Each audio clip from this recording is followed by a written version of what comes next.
Visiting Manipur cannot be, or not visiting Manipur cannot be the barometer to check the intent of the government. See, the Congress party is a party which believes in Apda Mein Afsar. And I believe that Rahul Gandhi's narrative has not been accepted by the people of the country across an 80 elections in the last 10 plus years. The first woman chief minister in the last 15 years in Delhi could have been possible from the Bharatiya Janata Party. I'm talking about Rekha Gupta, right? So a lot But of people. Atishi was. Atishi was a temporary chief minister from our side in the last 15 years because it was Arvind Kejriwal who was running it.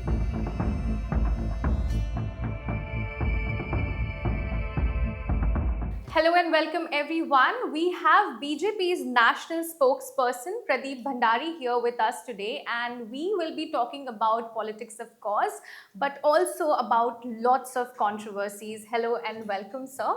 Thank you so much. Let's begin with Manipur because of the parliament session that is going on. A lot of debate on it. Opposition has raised the matter of why Prime Minister has not visited Manipur yet. See, the parameter and the barometer on looking at the Manipur problem, if it is whether the Prime Minister has visited or not, then with that logic, Narsimha Rao ji did not visit for more than 700, when more than 700 people were killed in Manipur. He did not visit for consecutive days.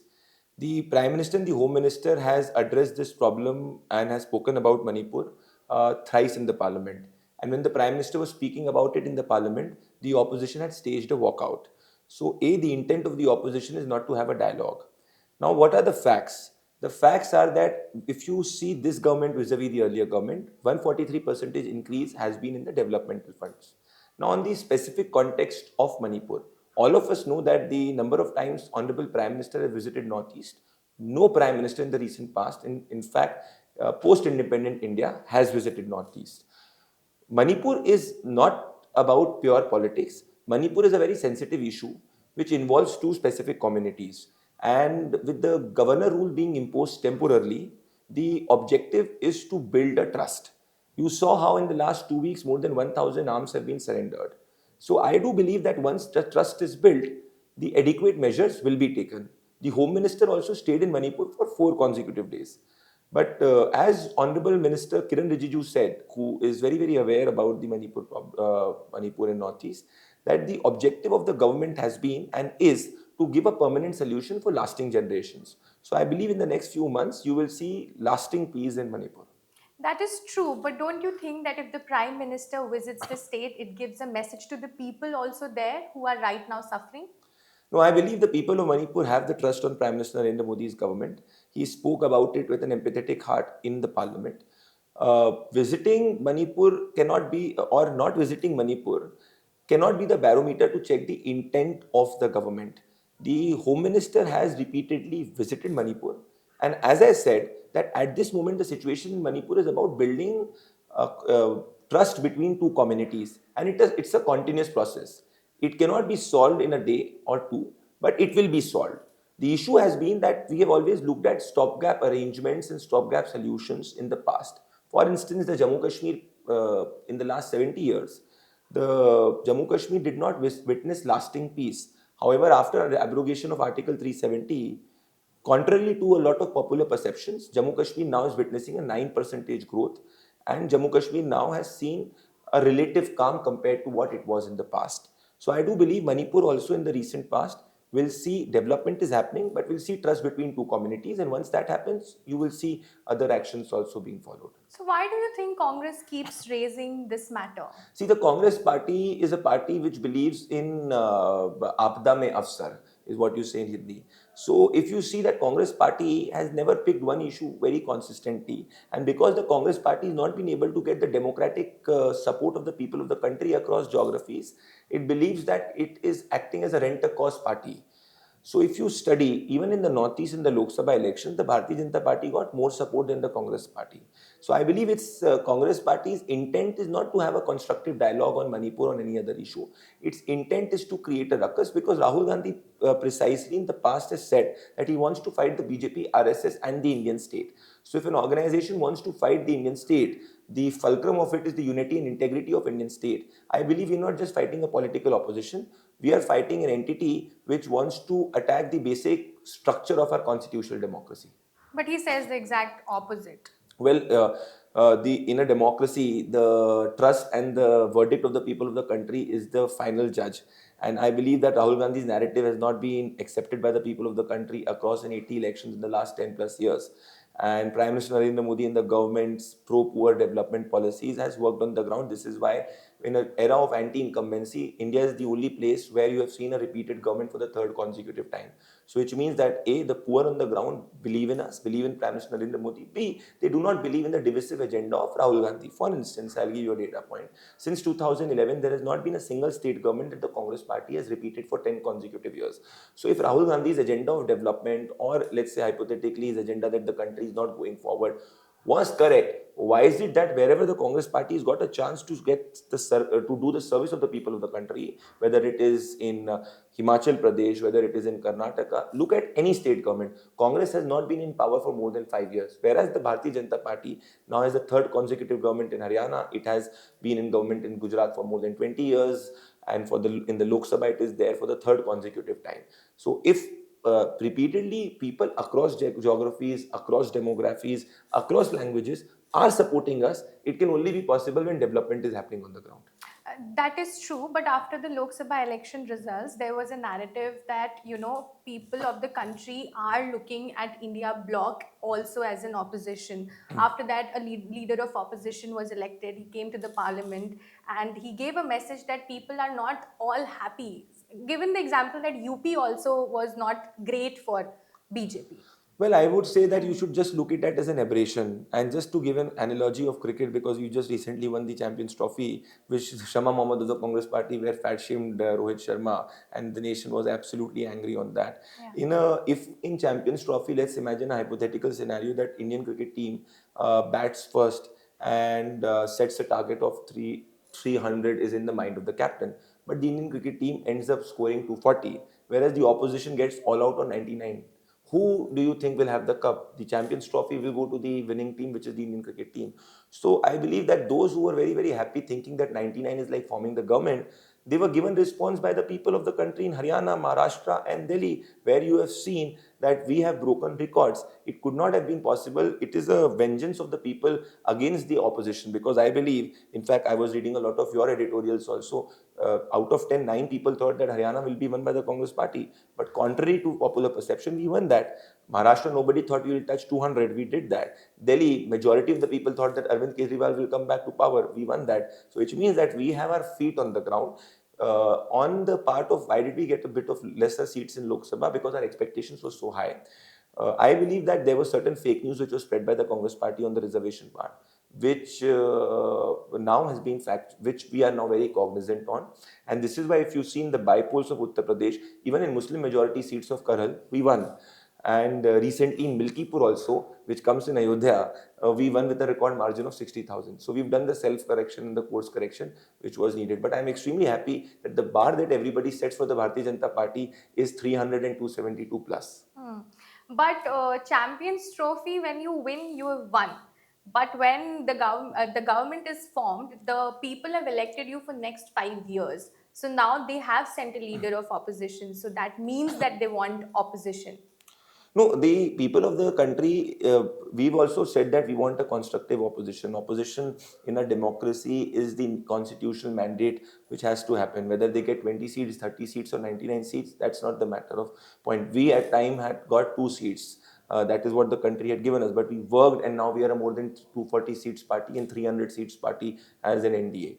So 99 seats the Congress party has got, which is fine. But after that, if you will see that now, if you look at the entire geography of the country, we geographically are now in more than 20 states as NDA, which is much more than what we were even after the 2019 elections. So if you see the geographical base, if you see the entirety voter base, we as NDA and the Bharatiya Janata Party are governing more states and more Indian geography than we did in 2014, where 90% of the seats we got from 60% of the geography, or in 2019, where we did not have 20 states after the 2019 Lok Sabha elections, or 2024, the NDA is strongest if you look at it factually.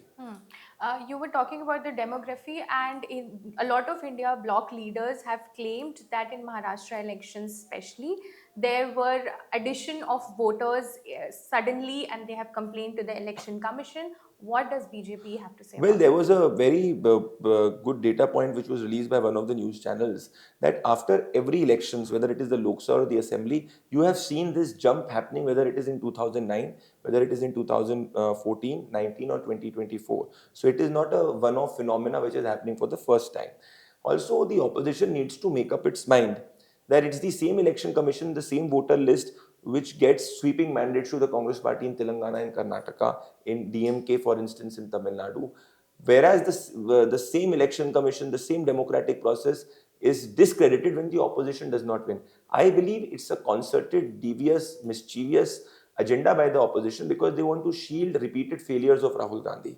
Because if you win, everything is fine. If you lose, then you start blaming the democratic process. I believe we've not won 10 out of 10 elections in the last many years. We also lost some state elections, but we've not end up questioning the election commission or the democratic process. In fact, in Delhi last time, we got single digit seats. Please check out, none of our leaders even questioned the election commission or the voter list once.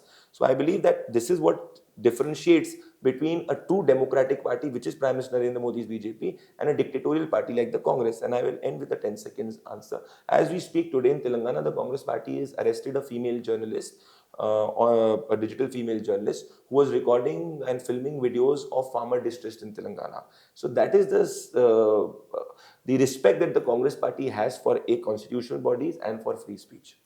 BJP has a lot of experience in as an opposition. So when now you see Congress in opposition, what do you make of them? Now, I would say that earlier people used to say that we are a party of opposition. Now we are a party of governance, and this has been a big change under Prime Minister Narendra Modi because we have now made pro-incumbency a habit. So if you study election analysis before, like you said, people used to say कि भाई भाजपा को opposition में अच्छी है पर सरकार चलानी नहीं आती. But now we have under Prime Minister Narendra Modi broken that popular dictum, and now people say BJP is a party of government. Looking at the opposition, see, I am nobody to advise Rahul Gandhi, but what I see is that the Indian opposition lacks sincerity of purpose, it lacks consistency, and it does not have its heart with the nation's core national interest. No right-minded political party will call 2611 as RSS ki sajish. No right-minded political party will ask the proof of surgical strike. No right-minded political party will call Sanatan as dengue, malaria, AIDS. That is not secularism which is practiced in the constitution. It is about respecting each faith. So I believe the Congress party today is working as a front of urban Naxals, not as a pure political party, because Congress in the past has got repeated governments and support from the people of the country. And this is the differentiation which you see now vis-a-vis what Congress was before. Another allegation on BJP is that whenever anybody talks or opposition talks about where BJP is lacking, they come up with something that Congress leaders or politicians did something back then. How is that right? No, that I believe that's a democratic right.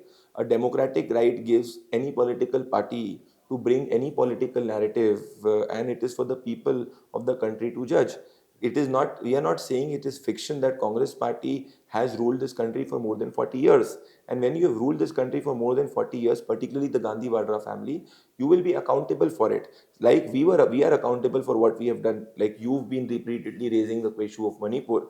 The Congress the opposition can raise it. It's its democratic right.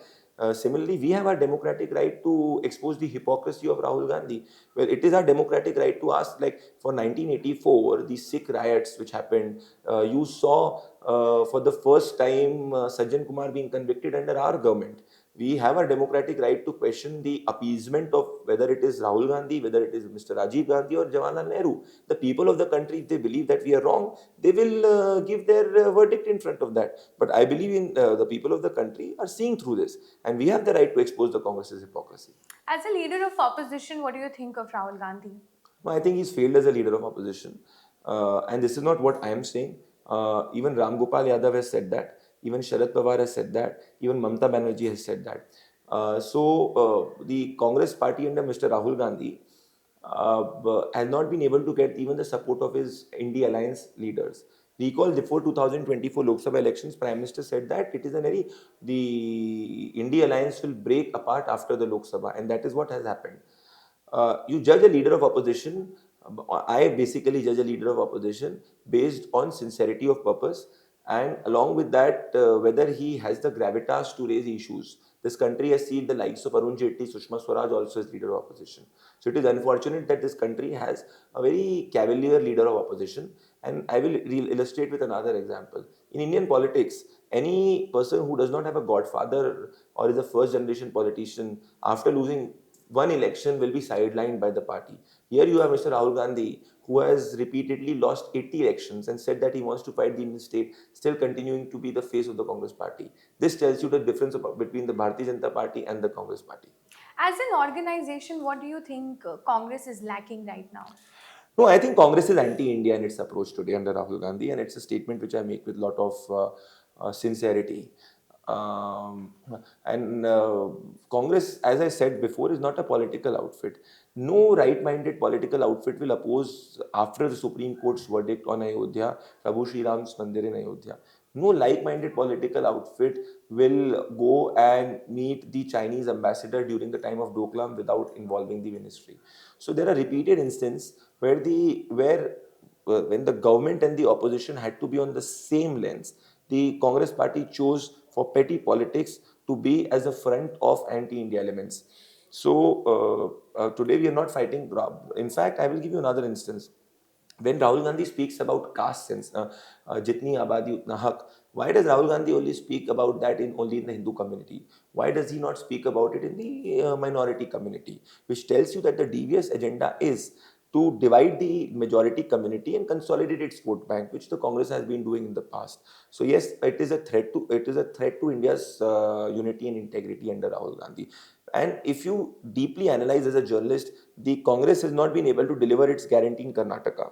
The Congress has not been able to deliver its guarantee in Telangana, where Revant Reddy, in one of the conclaves, said that I don't have money, even 500 crores for capital expenditure. Where will I get the money from? So Congress today is providing a failed model of governance, whether it is Himachal, where they had to auction the Himachal Bhavan on the order of the court. So it is extremely unfortunate that the country lacks a sincere opposition. You very rightly pointed actually, and it brings me to the fact that Kejriwal, while campaigning, and AAP while campaigning, they raised this issue constantly that the funds are not being cleared from the center because in Delhi, BJP's government is not there. And similarly, as you said, Revant Reddy also pointed out that they don't have funds. Why is that so? Is it true? See, they don't have funds because they are doing corruption. Arvind Kejriwal involved massive. If Arvind Kejriwal could get 52 crores to build his own personal sheesh mahal where the central government did not object, I wonder what was objecting him to deliver the promises which he said. In Punjab, I believe there is no central government which is, halting funds. Why has he not been able to deliver in the last 3 years his promises to the women of Punjab? Punjab today is in a debt trap. So when you do not want to govern and when you want to do corruption, these are the alibis which you will have. And this is why he was rejected by the people of Delhi, despite he going aggressive in announcing anything and everything for them. So I believe his moral credibility today has fallen apart. Factually, if you see, any state, whether it is southern states or the northern states, the amount of money that in the last 10 years Prime Minister Narendra Modi's government has given is much, much more than the UPA. For instance, Tamil Nadu. Tamil Nadu under the UPA got around 2.5 lakh crores in 10 years. We have till date given more than 10 lakh crore to Tamil Nadu. And this is not an isolated incident. I pointed out Northeast 143%. So states are getting more under Prime Minister Narendra Modi, 5 times more, 6 times more than what they got under the Congress party. So you mentioned about Tamil Nadu. Now there is a resistance to the three-language policy right now. Now every new policy that comes up will face certain resistance. But if the people have some doubts about it, what is BJP's roadmap to clear that doubts in people's mind and stopping funding? Is it the solution? We are not stopping funding. The education minister clearly pointed out that, and he had in fact put the letter that it was Tamil Nadu which first agreed to PM Shri schools and then it backed out under political pressure. We will go to the people and we will go back. We will go to the people on the ground in Tamil Nadu. We believe there is a massive anger against Mr. Stalin and his government, and this is why he's trying to create a fictional divide which does not exist. Three language policy, the core of three language policy is to promote mother tongue, whether it is Tamil in Tamil Nadu, whether it is Kannada in Karnataka, or Telugu in Telangana. And any right-minded person knows that. If you study the Dravidian politics since in the last 30-40 years, it has been on creating a divide between the center and the state on the language issue.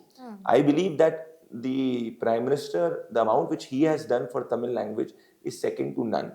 From Kashi Tamil Sangman to even other different initiatives. So we will take this to the people on the ground. We have got an 11 percentage vote share, which is much more than a single digit vote share. And you will see in the next upcoming assembly elections, the people of Tamil Nadu will give a befitting reply to DMK and Mr. Stalin. But the problem is not that they are not getting to learn Tamil. The problem is that they don't want to learn Hindi. Well, if that was true, why are so many DMK ministers running schools which are not in Tamil? For instance, there are more than 50 percentage was the enrollment in schools with Tamil languages a few years back. Now it has dropped to 34 percentage, and I'm talking about Tamil Nadu government aided schools. See, Hindi is not being imposed; it is an option. So Tamil is the mother tongue which has to be read and spoken, and which is the primary preference. Apart from that, it is Hindi or and English. So it is not that it is being imposed. Nobody is imposing them. Everybody has a choice. It is not an imposition which is there. True, there's some confusion regarding this. So, if I'm studying in Tamil Nadu, say, and I opt for it, so my one language is English, one is, say, Tamil, which is the regional language, and third, I can choose any. So, if in a class of 60 students, one student chooses Malayalam, will they be taught Malayalam? Absolutely, yes. Absolutely, yes. Say, for instance, in UP, so it will be Hindi, English, and the third language. Any language. Any language. And no matter how many students enroll No matter for how it. many students. The teacher will be absolutely yes. And in fact, please let's understand, Tamil, Sanskrit, all languages are connected with each other through the philosophy of Bharat. And if anybody studies the great saints of the Tamil language, or the great saints of Sanskrit language, or Hindi language, or Telugu language, if you read the history, all of them you will find are connected to each other, and the bhav of all the languages is similar. And come on, we cannot have a country where we start dividing people on the basis of language. This is the beauty of the country, that different people have different cultures, and they're united by one thought, which is the Bharatiya thought. Ironically, people think that with Hindi, the versatility of different languages will be lost. No, I don't think so. People do so. It is purely DMK and its cronies who think so. If the students do not want to opt it, students will not opt it. But I believe students should have an option. If a student from Tamil Nadu goes and, let's say, hypothetically has a job in Gurgaon, Noida, or let's say Hyderabad. So he would like to learn Telugu, he would like to learn Hindi. He should give students options. Okay. A lot of people appreciate the organizational efficiency of BJP. Can you tell me how it functions from inside? Like everybody is like. We are a very disciplined party. We are a party which takes the vision of our leader, Prime Minister Narendra Modi, on the ground.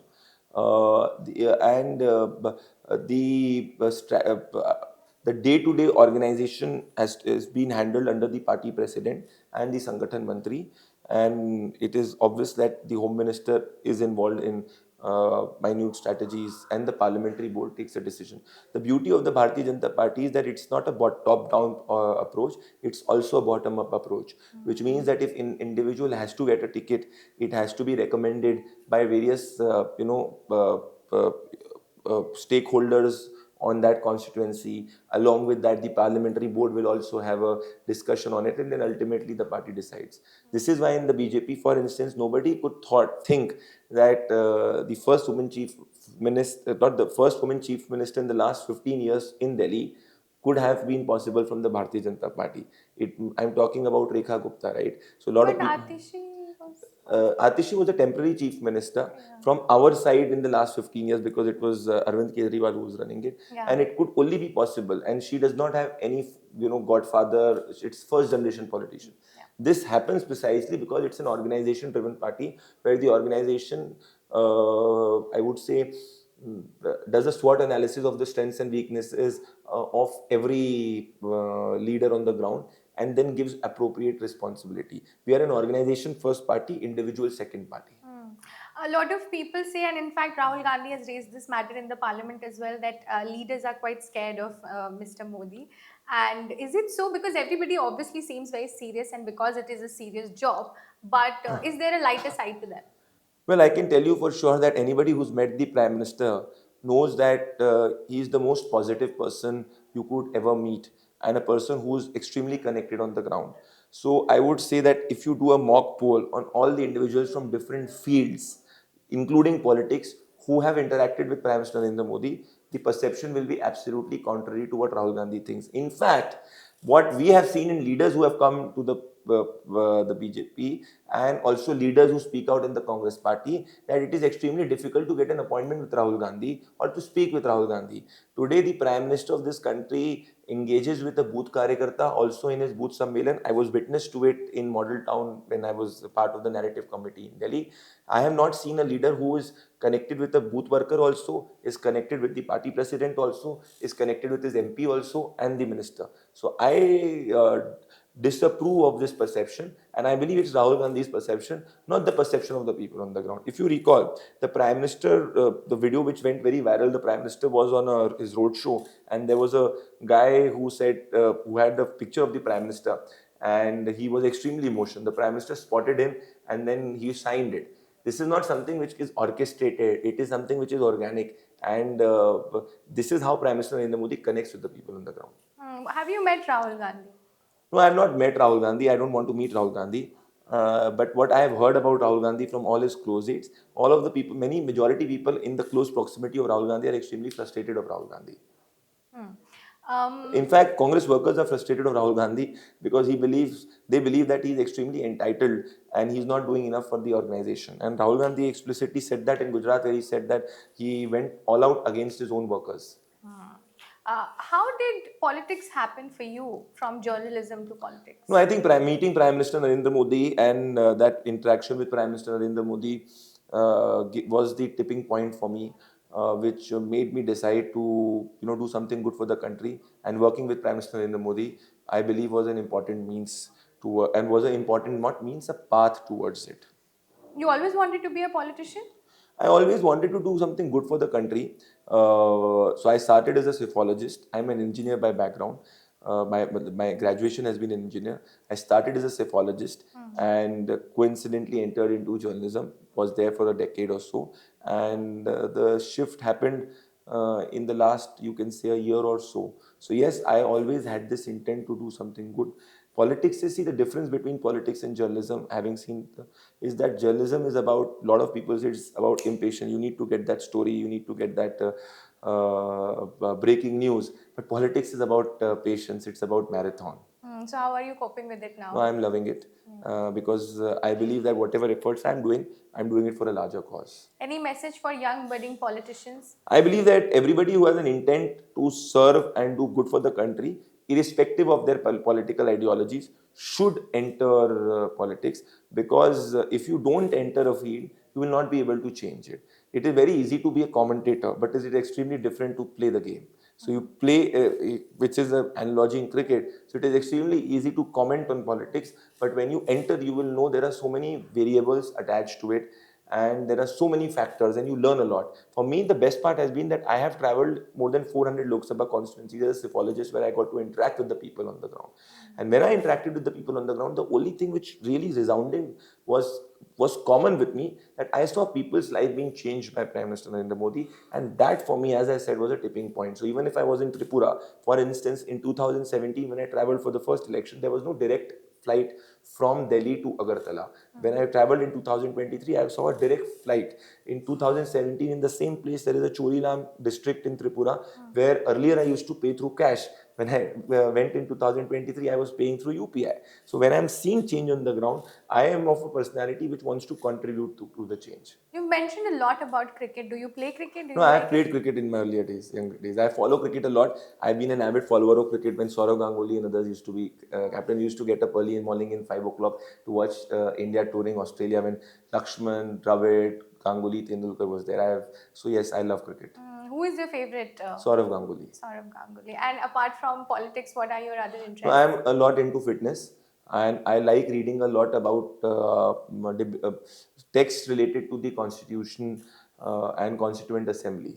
So I like reading court judgments, and apart from that, I am hardcore into fitness. So that is something which drives me. Any interesting court judgment you've come across which is very interesting? No, so for instance, not an interesting, but the good part which I find about in every judgment is that they quote a lot of philosophy. So I am a student of Indian philosophy when I used to prepare for the civil services. So I have seen that a lot of judgments quote a lot on philosophy and quote a lot on case laws.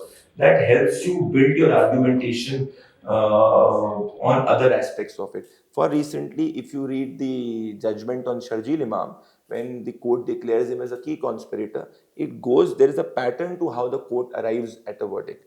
So there is no case in point, but I have read the Ayodhya judgment in and out, and I believe that that is a very test case judgment. In fact, I have followed Keshwanand Bharti when he used to, the legendary Keshwanand Bharti and his books a lot, and judgments during that time or his argumentation during that time is something which is a treat to read. Any interesting judgment that you've come across? Well, I have read the Keshwanand Bharti judgment, and the argumentation of Nani Palkiwala is something which really has inspired me. And his talks on economy, which he used to give to a huge crowd in Mumbai, I followed that. So I follow constitutional history a lot. Thank you. Thank you so much. Pleasure. Thank you.